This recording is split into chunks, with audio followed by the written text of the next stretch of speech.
At first glance, I assumed the Instagram post belonged to a stranger.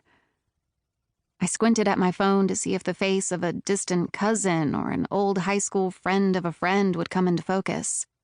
But then it hit me with a jarring thwack, like colliding with someone on the street. Michelle had gotten engaged. The caption read, "So #blessed to finally marry my best friend." And the post featured 4 photos. One of her boyfriend, fiancé, Jake, down on one knee in a proposal reenactment. One of the ring, a sizable brilliant cut surrounded by a sparkling halo of smaller diamonds. And 2 of Michelle and Jake smiling broadly in identical poses with different sets of family members. Michelle. My Michelle. My childhood best friend was getting married. In the 29 minutes since it had been posted, the photo had amassed 243 likes. She had more likes than I had unanswered emails, which was an honest accomplishment. I stared, stunned, for another minute. And then I double-tapped a courtesy like to bring the total to 244. This is supposed to be your best friend, I reminded myself. Who cares if she has a cliché engagement post? The voice in my head shot back. If she were really still your best friend, would you have had to find out via Instagram? I must have sighed audibly as I debated this, because my coworker Alan poked his head over my cubicle wall to investigate.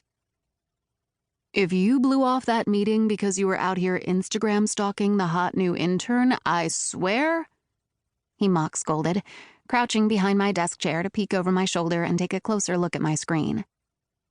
Then, "Oh my God, Jules." "Yeah," I said, as we both stared transfixed. "Looks like Michelle's engaged?" My voice shot up, making it a question. After nearly 3 years at Thomas Miller Publishing, my first job out of college, Alan remained my only close work friend.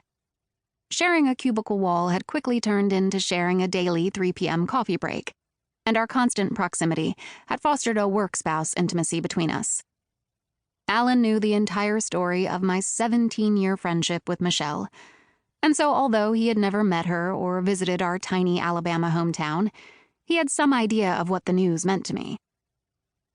If I ever announce my engagement by saying, "So blessed to finally marry my best friend," just kill me, I added, because it felt like I should say something else. Not that I'm really the engagement photos type. Same goes for you. I would never. Alan put his hand to his heart in faux shock. You wouldn't, but only because Marcus would never let you. More evidence that he's my soulmate. Alan stood up to head back to his cubicle. Anyway, wow. Congratulate Michelle for me. I will if she ever bothers to call and tell me the news herself. Wait, Alan said. She hasn't actually told you yet? As I considered the question, I wondered if I really felt as bitter as I sounded. The last time Michelle had called me, a few weeks before, I had looked at her name, saved in my phone as Michelle, your BFF, and it struck me that the title seemed like more of a respectful nod to our shared history than a day-to-day fact. Somehow, though, it still stung that I wasn't the very first person she'd think to call with news of her engagement. Or maybe she cared more about gloating on social media than actually talking to the people closest to her. I waved a hand dismissively. I'm sure she'll call. Whatever, I don't care. If you really don't care, then why are you acting so huffy at her engagement post?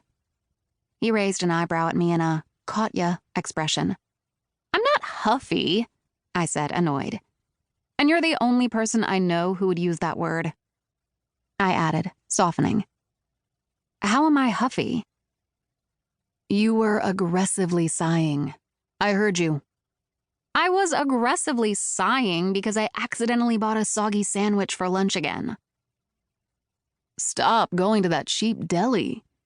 Alan rolled his eyes. Go to Pret. There, solved. And also because I'm still reading that shitty manuscript.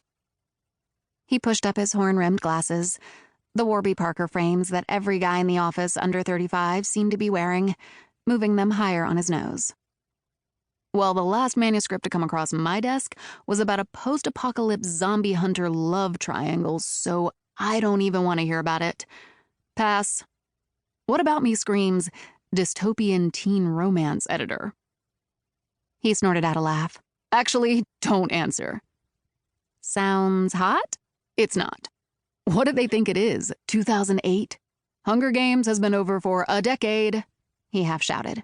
Shh, I hissed. Anyway, back to the matter at hand. Yeah, I get it. The social media post is eye-roll worthy, not the marriage. Right? Exactly, I said. But I kept turning the word marriage over and over in my mind, trying to make it fit, trying to apply it to someone my own age. I smoothed my hair behind my ears and held my hands there, cradling my head as if the very idea of what it might mean to be someone's wife exhausted me.